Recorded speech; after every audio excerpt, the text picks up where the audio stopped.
तो आज हम रिवीजन कर रहे हैं पास्ट इवेंट्स एंड एक्शंस का। उसमें मैंने आपको एक्सरसाइज दी है जिसमें आपको करना है आई के साथ बनाना है। बेसिकली जो आपको एक्शन वर्ड दिया है, राइट अ लेटर का पास्ट में। मैंने पत्र लिखा या मैंने पत्र लिखा था, इसके 6 सेंटेंसेस बनाने हैं। बनाइए कमेंट सेक्शन में भेजिए।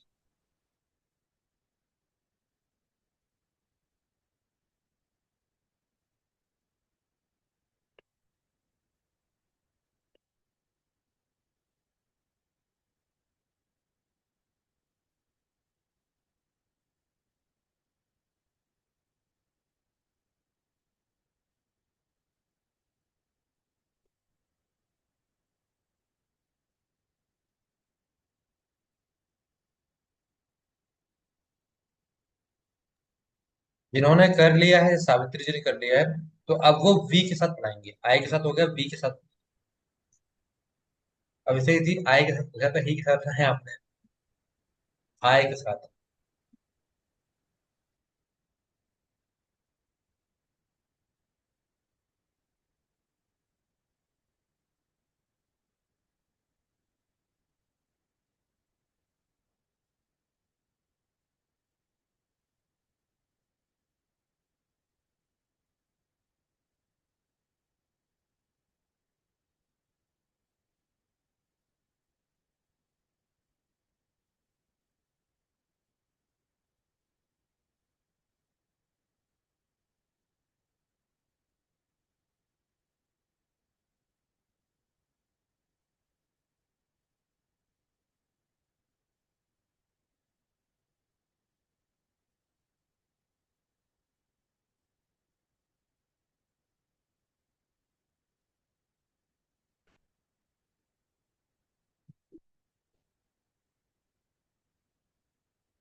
जी, काफी लोगों ने आंसर किया है।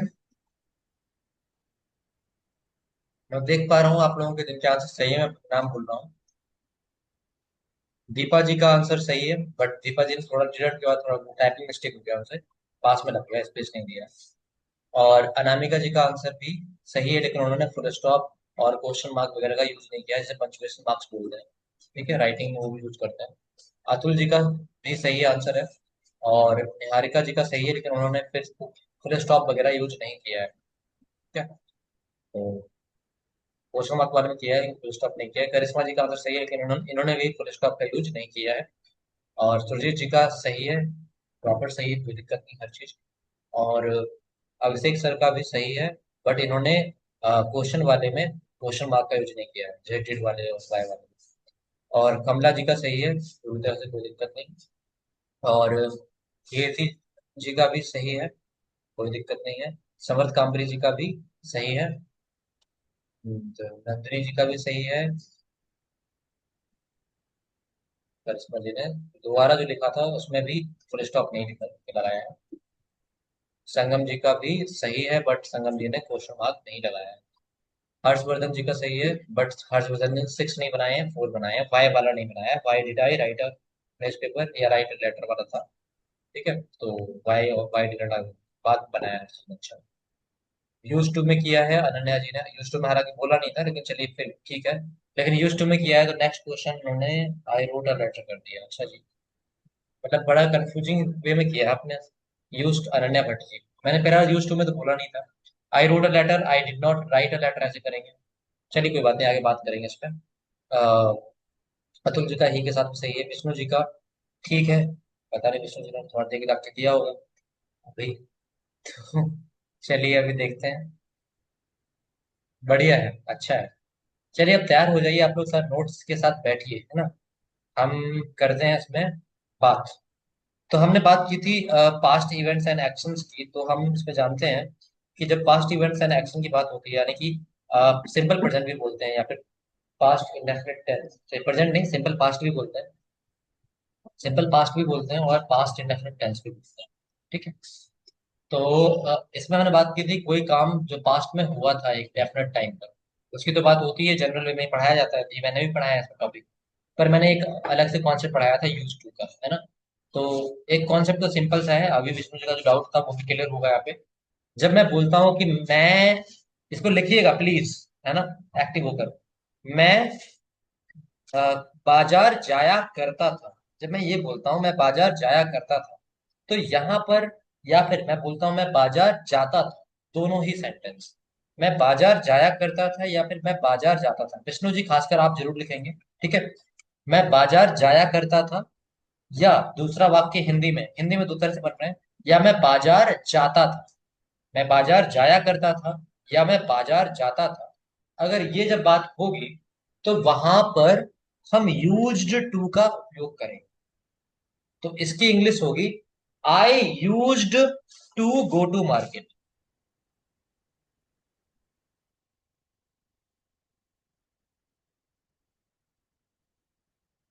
सभी लोग लिखेंगे I used to go to market.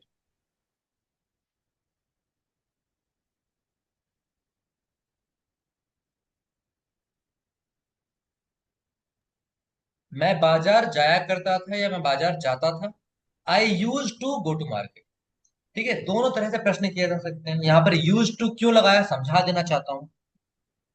Used to का, आप इसको लिखिएगा कहीं पर हिंदी में, यूज्ड टू का प्रयोग लिखिएगा, मैं आराम से बोल रहा हूं।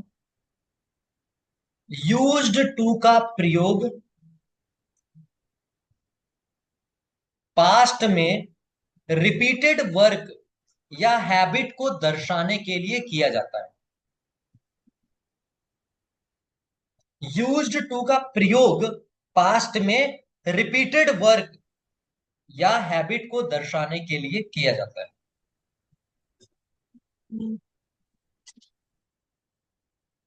सर एक बार और रिपीट कर दोगे? हाँ बिल्कुल। यूज्ड टू का प्रयोग पास्ट में रिपीटेड वर्क या हैबिट को दर्शाने के लिए किया जाता है।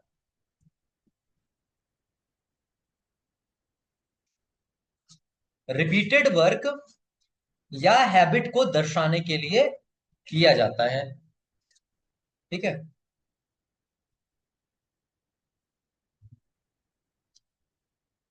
यूज टू का प्रयोग पास्ट में रिपीटेड वर्क या हैबिट को दर्शाने के लिए किया जाता है।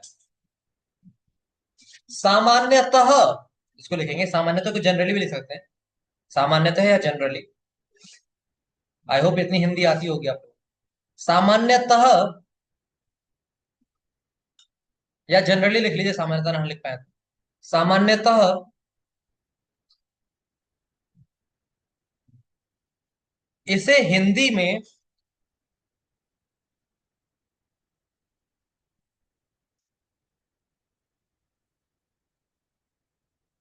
हिंदी में आ रहे वाक्यों के अंत में, हिंदी में आ रहे वाक्यों के अंत में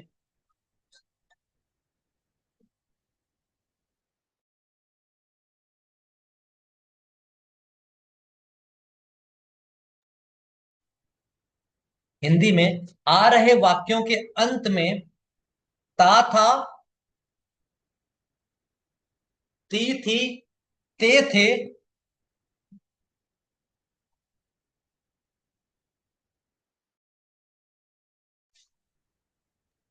चलो सात था।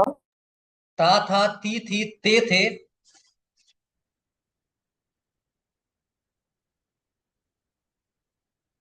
ते थे, तो है से, ना। से हाँ, ता था थी ते थे।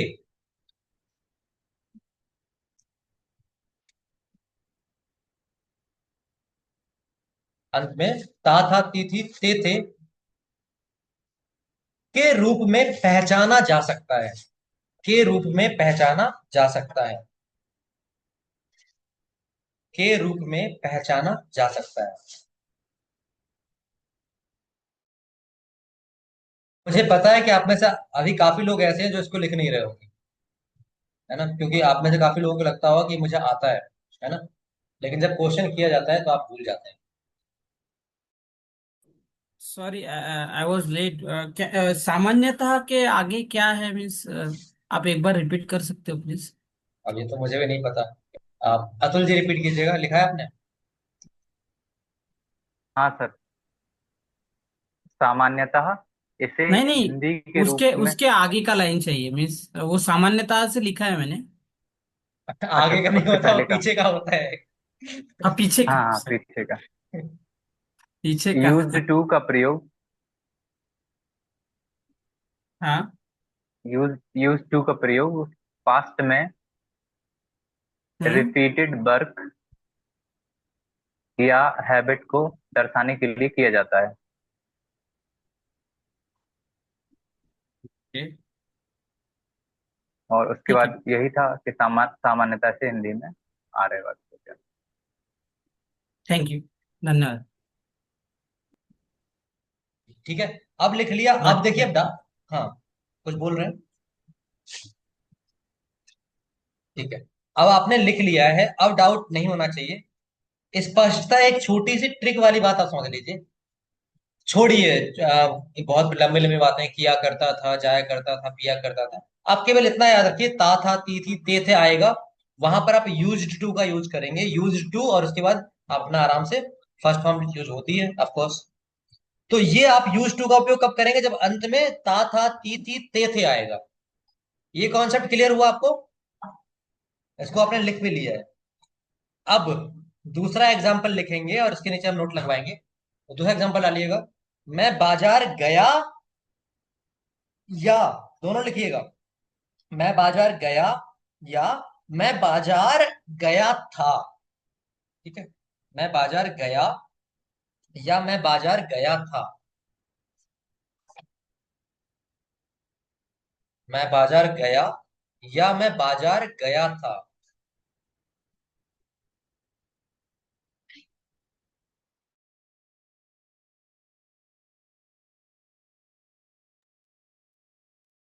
मैं बाजार गया, या मैं बाजार गया था। आराम से लिखिएगा, पेशेंस के साथ, कोई भी दिक्कत नहीं है। ठीक है, जिन लोगों को कौन सा समझ में आता भी वो भी लिख लेंगे, एक बार प्रैक्टिस ही हो जाएगी आपको। ठीक है, मुझे पता है कि ऐसे में बेसब्र हो जाता है दिल जब हम कोई पढ़ी हुई चीज पढ़ते हैं।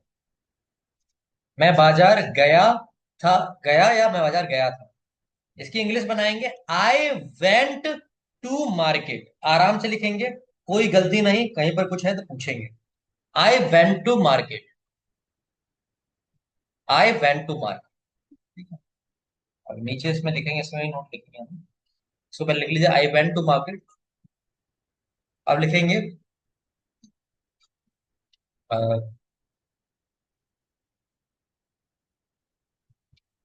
पा पास्ट में, पास्ट में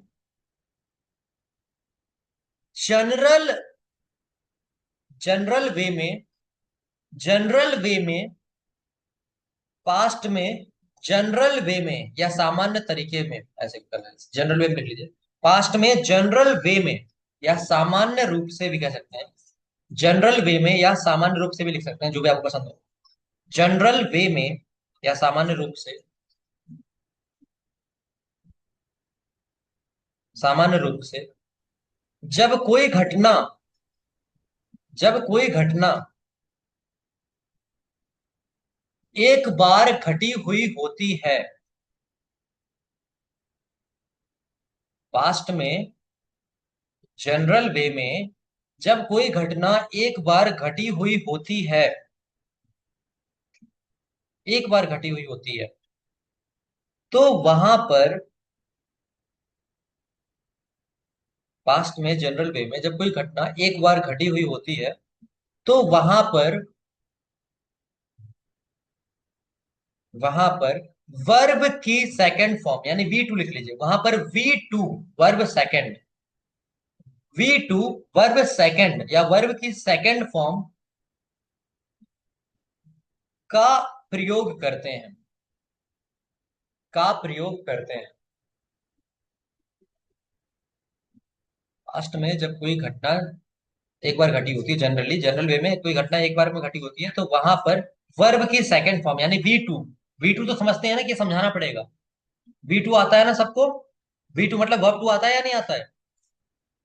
टेबल दी थी वो वर्ब वाली, ये इसमें डाउट नहीं होना चाहिए, है ना? तो वर्ब टू अगर नहीं आता है तो टेबल देख लीजिएगा, पीडीएफ कल भी शेयर की थी आई थिंक, या पुराना निकाल लीजिएगा। तो वर्ब सेकंड का यूज करेंगे। अब इसमें आगे डालेंगे पहचान कैसे होगी हिंदी में। इसको सामान्यतः हिंदी में नहीं, इसको सामान्यतः हिंदी के वाक्य में, हिंदी के वाक्य के अंत में, हाँ, इसको सामान्यतः हिंदी के वाक्य के अंत में, इसको सामान्यतः हिंदी के वाक्य के अंत में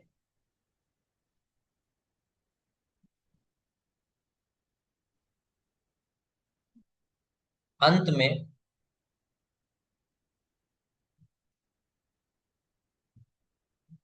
आ ई ए स्वर आते हैं ना, आ ई ए, हिंदी वाले स्वर लिखिएगा, आ ई बड़ी वाली ई, ए, आ ई ए,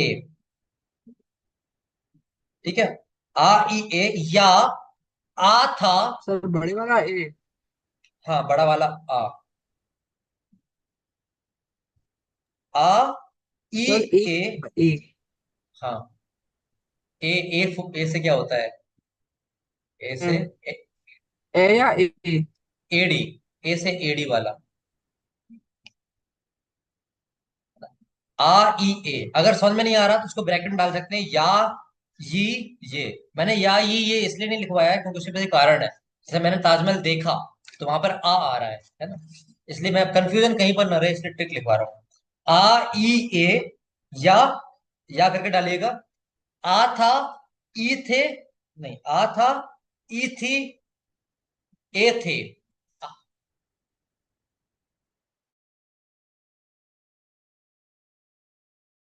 आ था, ई थी, ए थे। फिर से बताना चाहूंगा, इसको या था, ये थी या ये थे भी बोल सकते हैं, पर मैंने या था ये थी क्यों नहीं करवाया? क्योंकि कहीं कहीं पर या था ये थी नहीं आएगा, मैंने ताजमहल देखा था, आ था आ रहा है ना, तो आ ई ए ट्रिक काम कर जाएगी, और आ था, ई थी, ए थे, है ना, ये ट्रिक काम कर जाएगी। ठीक है, जनरली जब आपको पढ़ाया जाता है, हिंदी मीडियम वाले जो होंगे उनको पढ़ाया गया होगा या था, ये थी, ये थे, है ना। तो आ ई, ई बड़ी वाली थी और ए छोटी वाली, आ था, ई, थी और ए थी, ये आपका अंत में होगा। अब देखिए, अब यहां पर कंफ्यूजन नहीं होना चाहिए क्योंकि बहुत डिटेल में लिखवाया मैंने आपको। इंग्लिश में क्या है समझेंगे, इंग्लिश में है समझेंगे, जो मैंने आगे लिखाया था कि हैबिचुअल वर्क जब होता है या रिपीटेड वर्क होता है ना, हैबिट को दिखाता है, रिपीटेशन को दिखाता है, तो वहां पर यूज टू का यूज करेंगे, कोई दिक्कत नहीं, इंग्लिश में समझ में आएगा ऐसे हमें। और अगर हिंदी में कोई ट्रांसलेशन के लिए बोलेगा तो हम देख लेंगे पीछे अंत में क्या आ रहा है, अंत में ता था, ती थी, ते थे आ रहा है, तो हम वहां यूज टू लगा देंगे। और अगर आ था, ई थी, ए थे आ रहा है, जैसे एग्जाम्पल के लिए मैंने ताजमहल देखा था या मैंने ताजमहल देखा, यहाँ आ गया और आ था आ गया, दोनों बात एक है ना। ऐसे मैं बाजार गया था, ये बात एक थी, राइट, तो वहां पर आई वेंट टू मार्केट कर लिया था। समर्थ जी पेज फाड़ रहे हैं आप? सर वो ब्रदर ने ड्राइंग कर रखी है बीच में। अच्छा, मुझे लगा कि आप नोट्स बना रहे हैं और हटाते हुए जा रहे हैं कि कौन पढ़े इस नोट्स को, मैं भूल के पढ़ाया है। ठीक है, ये मैं डिटेल में इसलिए करा रहा हूँ, मुझे शौक नहीं था डिटेल में लिखवाने का, बट आपको अब कॉन्सेप्ट पूरी तरह से घुस जाए अंदर।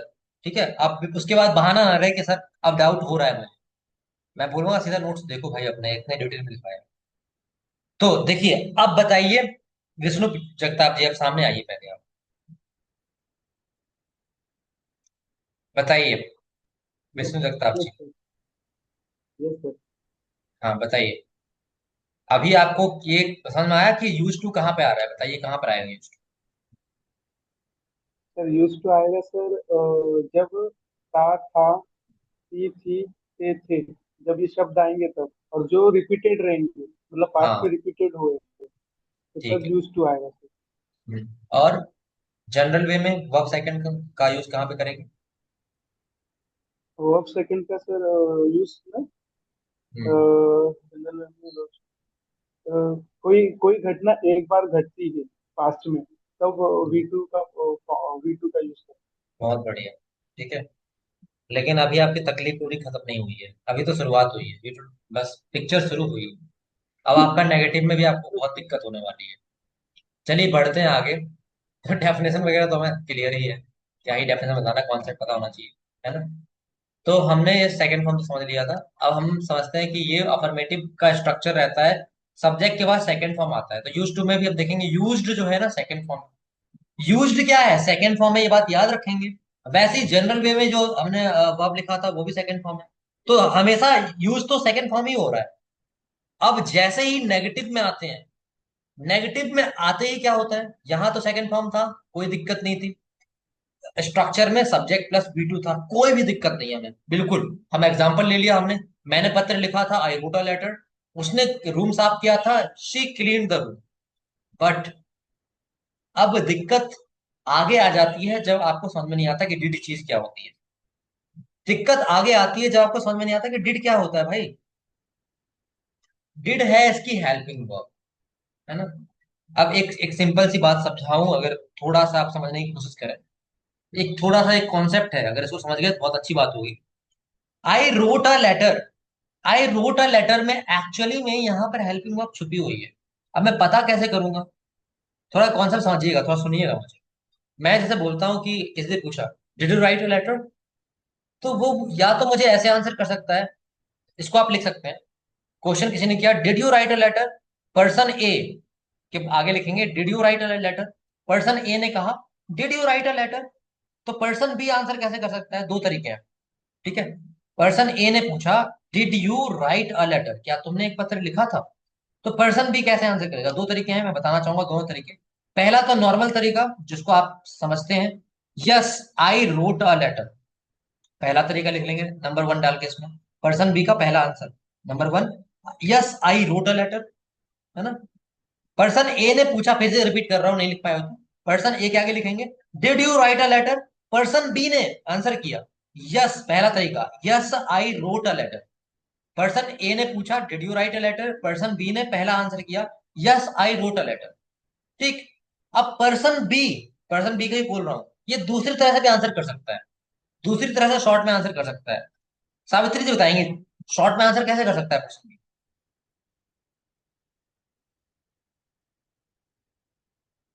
बता पाएंगे आप? Please repeat. Sir, please repeat again. नहीं, अब रिपीट नहीं होगा। रेणु जी Sir, आप actually, बताइए। हाँ मुझे पता है। I was. Yes, I did. Yes I did, ये चीज अभी समझ में आ जाएगा, बस बैठे रहिए। तो पहला क्वेश्चन है ना क्या, पर्सन ए ने क्वेश्चन किया did you write a letter, इसको लिख लेंगे। पर्सन ए बराबर आगे लिखेंगे did you write letter. Person B ने आंसर किया, पहला answer yes I wrote a letter. दूसरा तरीका लिखेंगे यस आई डिड, जैसा रेणु जी ने कहा यस आई डिड। इससे बात क्या समझ में आती है? समझिएगा थोड़ा सा, एक बहुत मतलब हल्की चीज है, लेकिन अगर नहीं समझ में आया तो फिर से वही खाज खुजली वाली आदत, कब्ज है जो कभी जाती नहीं, है ना? तो यहाँ पर आप समझेंगे आई रोट अ लेटर की जगह ही वो डिड आ गया है, ठीक है। तो मैं क्या दिखाने की कोशिश कर रहा हूं, मैं ये दिखाने की कोशिश कर रहा हूं कि यहां पर हेल्पिंग वर्ब ऑलरेडी लगा हुआ है, लेकिन वो दिखाई नहीं दे रहा, वो हिडन है। I wrote a letter, wrote में क्या छुपा हुआ है? सेकेंड फॉर्म छिपी हुई है। सेकेंड फॉर्म मतलब डिड छुपा हुआ है, सेकेंड फॉर्म मतलब डिड छुपा हुआ है। तो जैसे मैंने आपको ऐसे क्वेश्चन करके बताया कि पर्सन ने पूछा है कि आपने पत्र लिखा था, तो आंसर आपने कर दिया कि हाँ आई रोट अ लेटर, मैंने पत्र लिखा था, या बोलेंगे हाँ हाँ किया था मैंने, ऐसे करके। तो वो चीज हमें यहाँ पे समझनी होगी। अगर ये चीज आप समझ गए ना, तो आपको अगला वाला कंसेप्ट भी बड़े आराम से समझ में आएगा, रटने की जरूरत नहीं पड़ेगी। वैसे आप जिंदगी भर रटते रहेंगे, हाँ हेल्पिंग वर्ब डिड होती है और डिड नॉट लगाते हैं तो फिर वर्ब की फर्स्ट फॉर्म आती है ना। और ये रटंत विद्या फलंत नाही, है ना। एक मेरे स्कूल में चला करता था कि हालांकि संस्कृत अच्छी नहीं है, उल्टी सीधी है, लेकिन जुगाड़ के लिए बढ़िया है। फलंत विद्या रटंत नाही, रटंत विद्या फलंत नाही। इसका अर्थ होता था कि जो विद्या फलती है उसे रटा नहीं जाता। ये गलत संस्कृत है पता है, लेकिन काम चलता था हम लोगों का। और जो विद्या रटी नहीं, मतलब समझी जाती है, उसको रटा नहीं जाता। और जो रटी जाती है उसको समझ नहीं पाएंगे आप। ठीक है, तो इसलिए कॉन्सेप्ट अगर समझ में आ रहा है तो बहुत बढ़िया बात है, नहीं तो फिर एक ही तरीका बचता है रटने वाला। ठीक है, तो अभी यहाँ पर हम पढ़ते हैं। किसी का कोई कमेंट आया है। फलंत है पचंत नहीं। अच्छा, पचंत नहीं। अच्छा सही है, फलंत है तो पचंत नहीं। बढ़िया। हम्म, तो आपने इसको लिख लिया होगा आई गेस। तो अब हमने समझा है, इस कॉन्सेप्ट को समझेंगे। रूट में डिड छुपा हुआ है, यानी सेकंड फॉर्म छिपी हुई है, इसका मतलब डिड छुपा हुआ है। जैसे आप याद कीजिए अपना पूर्व जन्म। पूर्व जन्म में हमने क्या किया था? हमने पढ़ा था habitual work in present time. हमने पढ़ा था वहां पे डू और डच। याद कीजिए, पिछला जन्म याद आया? कुछ लोग तो पिछला जन्म भूल जाते हैं आफ्टर लाइफ में आकर के, बिल्कुल नए तरह से। किसी को पिछला जन्म विष्णु जी को याद नहीं आ रहा है ना। विष्णु जी मैराथन जाके देखिए आप, यूट्यूब पे। ठीक है, पिछले जन्म में हमने किया था कि जो हैबिचुअल वर्क प्रेजेंट में हुआ था, प्रेजेंट में जो हमने किया था, मतलब पिछली क्लास, पिछला जन्म मतलब पिछली क्लास, है ना। तो प्रेजेंट में हमने सीखा था, डू आ रहा था वहां पे भाई। डू आ रहा था और उसमें ही एस और यस फॉर्म लग रही थी, ही शीट के साथ, यानी सिंगुलर और थर्ड पर्सन के साथ ही किया था, तो वहां पे फर्स्ट फॉर्म था। वहां पर जो छुपा हुआ था हेल्पिंग वर्ब, वो क्या छुपा हुआ था? डू छुपा हुआ था। हमने उसमें भी क्वेश्चन करके बताया था कि डू यू टेक टी, तो आप इसका आंसर कर सकते थे यस आई टेक टी या फिर यस आई डू। बताया था, आपको याद होगा कॉन्सेप्ट। कितने लोगों को याद है पिछला जन्म? रेज योर हैंड, कितने लोगों को याद है? या कमेंट में टाइप कीजिए अगर हैंड रेज करना नहीं आता है तो। अच्छा, आप लोगों को याद है, दो लोगों ने हैंड रेज किया है। ठीक है, तो ये चीज वहां पर डू छुपा हुआ था, यहाँ पर डिड छुपा हुआ है। ये चीज पता होनी चाहिए। ये चीज अगर आपको पता है तो आप आगे कोई दिक्कत नहीं होने वाली। और एक चीज और, एक कॉन्सेप्ट और समझ लीजिए। प्रेजेंट में डू है तो पास्ट में उसी डू का डिड होता है। प्रेजेंट में हैबिचुअल वर्क की बात की तो हमने पास्ट में भी तो हैबिचुअल वर्क की बात की ना। वहां पे यूज टू कर लिया, लेकिन यूज टू में क्या है? यूज टू में भी भाई डिड छुपा हुआ है, क्योंकि यूज्ड क्या है? सेकंड फॉर्म में। तो वही चीज, आई रोट अ लेटर में डिड छुपा हुआ था। डिड को हम निकाल लेंगे। जब हम नेगेटिव या इंट्रोगेटिव बनाएंगे तो डिड अलग हो जाएगा, वो छिटक कर निकल आएगा भाई, कहेगा कि भाई अब अपनी यारी आपसे नहीं है, मुझे कोई और मिल गया है ना। कौन मिल गया है? इनको नॉट मिल गया है। इनको एक वजह मिल गई है नकार वाली, कि अब हम आपसे दोस्ती नहीं करेंगे। या फिर इनको वजह मिल गई है प्रश्न करने वाली। अब ये एकदम से विश्वास नहीं करते किसी पर। पहले तो नकार करते हैं, पहले कहते हैं हम बात नहीं मानेंगे आपकी, और फिर बाद में कहते हैं कि चलो मानेंगे लेकिन प्रश्न का उत्तर दो। तो फिर प्रश्न करने लगते हैं, और जब प्रश्न कर रहे होते हैं तब भी फर्स्ट फॉर्म आएगा। यानी कि जब भी डिड आएगा तो वहां पर वर्ब की फर्स्ट फॉर्म हो जाएगी। क्यों हो जाएगी? क्योंकि सेकेंड फॉर्म में डिड छुपा हुआ था, डिड निकाल दिया, तो रोट बेचारा रह गया क्या? राइट। राइट में डिड घुसा हुआ था। जब घुसा हुआ था यानी सेकंड फॉर्म घुसा हुआ था, तो राइट की सेकंड फॉर्म रोट लिखी थी। जैसे ही डिड निकल गया यानी कि सेकंड फॉर्म निकल गई। कॉन्सेप्ट को समझिए, जैसे ही डिड निकल गया यानी कि रोट में से सेकंड फॉर्म निकल गई, तो वहां पर राइट हो जाएगा, करेक्ट। ऐसे ही क्लीन्ड, क्लीन में से जैसे ही डिड निकला यानी कि सेकंड फॉर्म निकली, तो वहां पर क्लीन्ड का क्या हो जाएगा? क्लीन। तो वही चीज आगे हो जाती है क्या? यहाँ पर कोई अलग चीज की जाती है? देखिए अब नेगेटिव में अगली स्लाइड, यही चीज यहाँ पर हुई है। जो स्ट्रक्चर बनाए, कैसे बनाए? उसी कॉन्सेप्ट के आधार पर बनाए। सब्जेक्ट प्लस डिड नॉट और वर्ब फर्स्ट। वर्ब फर्स्ट आया ही इसलिए है क्योंकि वहां पर डिड आ गया। ठीक है, तो मैंने बोला, जैसे मैं मूवी देखी थी मैंने, तो मैं बोलूंगा आई वॉच्ड मूवी। मैं बोल रहा हूं कि मैंने मूवी नहीं देखी थी, तो मैं कहूंगा आई did not watch movie. Correct, इस तरह से समझ में आना चाहिए। अब जब आपको ये समझ में आ जाता है ना, तो आपको अगला कॉन्सेप्ट भी समझ में आ जाता है। तब आपको ये कॉन्सेप्ट भी समझ में आ जाता है कि इंट्रोगेटिव में क्या करते हैं। इंट्रोगेटिव में डिड आगे लग गया भाई, अभी वहां पर डिड बीच में लगा था, नॉट हो गया था। अब इंट्रोगेटिव में आगे लग गया है, तो यहां पर भी वर्ब की फर्स्ट फॉर्म आएगी। Did you finish your work? Correct, क्या आपने अपना काम समाप्त कर लिया था? ऐसे। चलिए, तो अब यहाँ पर टाइम ओवर हो गया है। अब नेक्स्ट सेशन में आप आइए, प्रैक्टिस सेशन में, वहां पर और समझेंगे। ठीक है। ज्वाइन कीजिए प्रैक्टिस सेशन।